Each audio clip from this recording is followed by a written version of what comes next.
สวัสดีทุกท่านผู้ฟังทุกท่านยินดีต้อนรับเข้าสู่ช่องมหาสการแห่งกรรมมิราเคิลดีดอาชีพ5ประเภทที่ไม่ควรทำพระพุทธองค์กล่าวไว้ว่าเป็นอาชีพที่มีโทษควรงดเว้นคือ 1. ค้าอาวุธทำลายล้างเข็นฆ่ากัน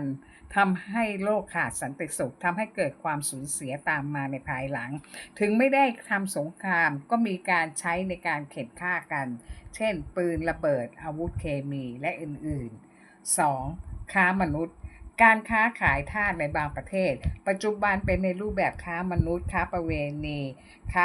ค้าเด็กและสตรีค้าแรงงานต่างด้าว 3. ค้ายาพิษยาฆ่าแมลงยาอันตรายต่อ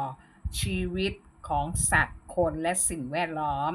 4. ค้ายาเสพติดยาเสพติดประเภทต่างๆเช่นยาบ้ากัญชาเฮโรอีนยาไอซ์ไวน์เหล้าบุหรี่เบียร์สารพัดสารเสพติดทุกชนิดเป็นปากทางแห่งความเสื่อมคนที่ติดยาเสพติดการพนันต่างๆทรัพย์ย่อมหมดไปก่อให้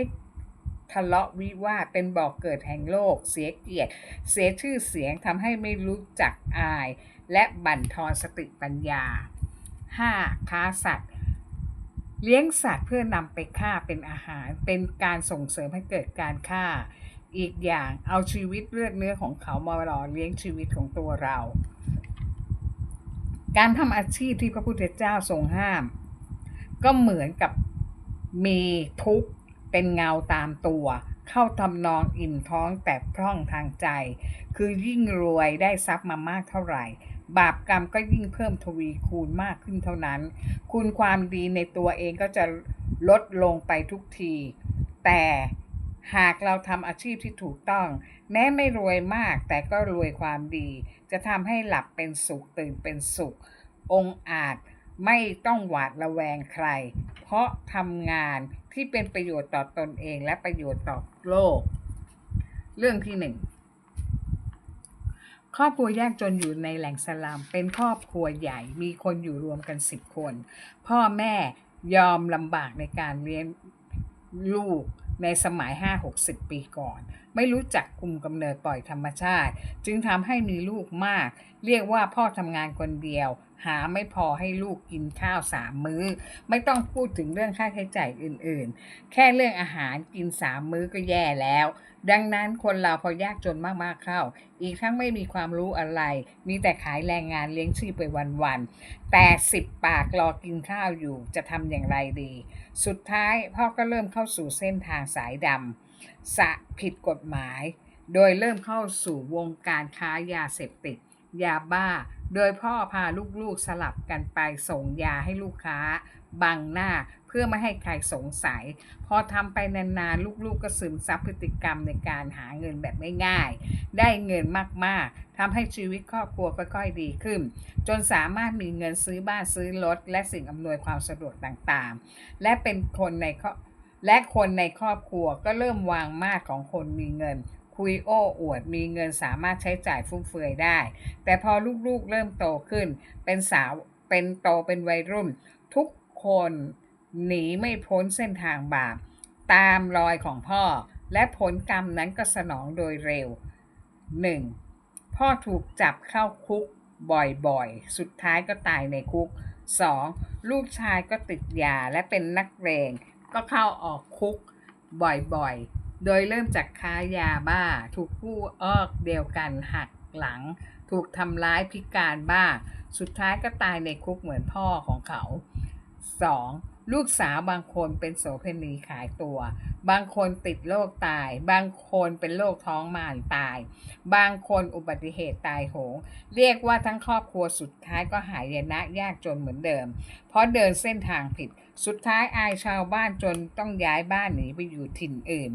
กล่าวถึงลูกหลานเหลนโหลนของตระกูลนี้แม้ไม่รู้เห็นกับการกระทำของรุ่นปู่ย่าตายายแต่ก็ได้รับดอกเบี้ยกรรมด้วยกันทุกคนโดยไม่ว่าจะเป็นชายหรือหญิงจะมีครอบครัวที่แตกแยกลูกหลานปัญญาอ่อนพิการโดยไม่ทราบสาเหตุโดยที่พวกเขาไม่ได้กินยาขับเด็กออกหรือทำแท้งแต่มันเป็นกรรมที่ปู่ย่าตายายทำไว้ทั้งหมดคือดอกเบี้ยกรรมที่พวกเขาต้องได้รับจากการกระทำของบรรพบุรุษของเขาเอง เรื่องที่2ร้านขายของโชว์หวยเล็กๆอยู่ในชุมชนแห่งหนึ่งเจ้าของร้านขายของแบบตามใจฉันวันไหนอยากขายก็เปิดวันไหนไม่อยากขายก็ปิดร้านเรียกว่าเป็นขายแบบไม่ง้อลูกค้าทั้งนี้เพราะเจ้าของร้านเปิดร้านค้าไว้บังหน้าเบื้องหลังคือค้ายาบ้าจนร่ำรวยยิงพยองชอบหาเรื่องทะเลาะกับชาวบ้านเพราะตัวเขามีแม่เป็นแบ็คอยู่เบื้องหลังแม่ของเขาเป็นเจ้าแม่ค้ายารายใหญ่ทำให้มีเงินทองมากมายแต่ในไม่ช้า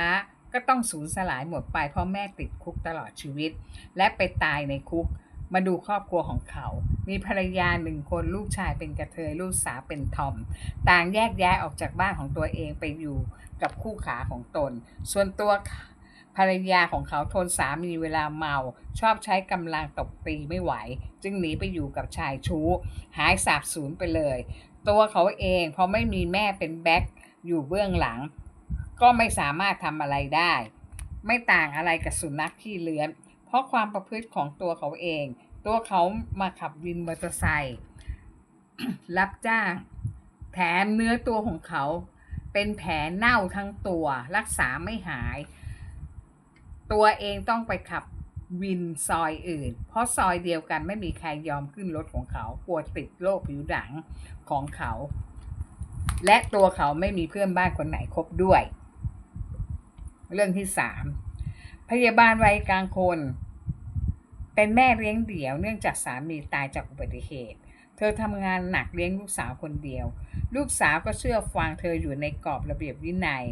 แต่ตัวพยาบาลต้องการสร้างฐานะให้มั่นคงร่ำรวยเร็วเนื่องจากพอมีความรู้เรื่องการทำแท้งบ้างเธอจึงรับจ้างทำแท้งเถื่อนกับเด็กใจแตกหรือคนที่ไม่พร้อมจะมีลูกหรือสาวทำงานออฟฟิศและอื่นๆอีกโดยเธอคิดราคา 3,000 ถึง 5,000 บาทขึ้นอยู่กับอายุครรภ์ของลูกค้าประมาณ 2-5 เดือน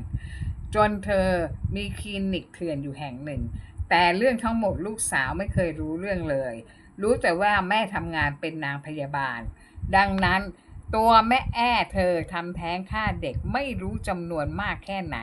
จึงสามารถทำให้เธอซื้อบ้านซื้อรถมีเงินทองใช้จ่ายอย่างสุขสบายถึงเวลากรรมมันตามทันลูกสาวของเธอพลาดท่ากับเพื่อนในมหาวิทยาลัยเดียวกันจึงได้รับคำแนะนำจากเพื่อนให้มาทำแท้งที่คลินิกเถื่อนแห่งหนึ่งซึ่งเป็นคลินิกของแม่เธอเองแต่เธอไม่เคยรู้เลยเพราะคนที่มาทำแท้งที่คลินิกนี้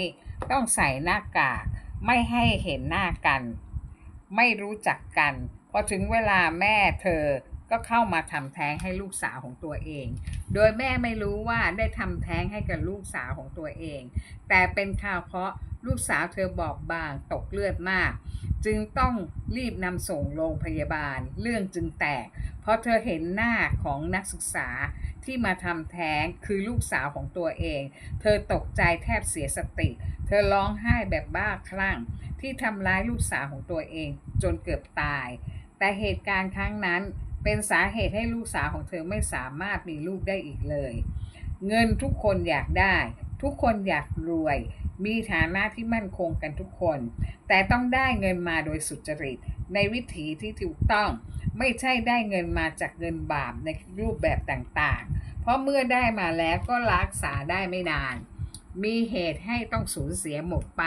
แต่สิ่งที่ยังคงอยู่ก็คือดอกเบี้ยกรรมที่ทุกคนมีส่วนร่วมในบาปนั้นต้องชดใช้ชั่วลูกชั่วหลานเหลนโหลนเมื่อพ่อแม่สร้างบาปไว้แล้วชดใช้ไม่หมดทายาทก็ต้องชดใช้ด้วยจนกว่าจะหมดบาปกรรมนั้นก่อนที่จะทำอะไรต้องคิดดูดีๆเพราะสิ่งที่เราสร้างก็คือสิ่งที่เราต้องรับผลของมันถ้าเราสร้างความดีไว้มากๆดอกเบี้ยกรรมแห่งความดีก็ตกถึงลูกหลานให้เจริญรุ่งเรืองอยู่ดีมีสุขไว้ด้วยถ้าเราสร้างกรรมชั่วไว้มากๆดอกเบี้ยกรรมแห่งความชั่วก็ตกถึงลูกหลานต้องรับทุกข์ทรมานด้วยเช่นกันสวัสดีค่ะ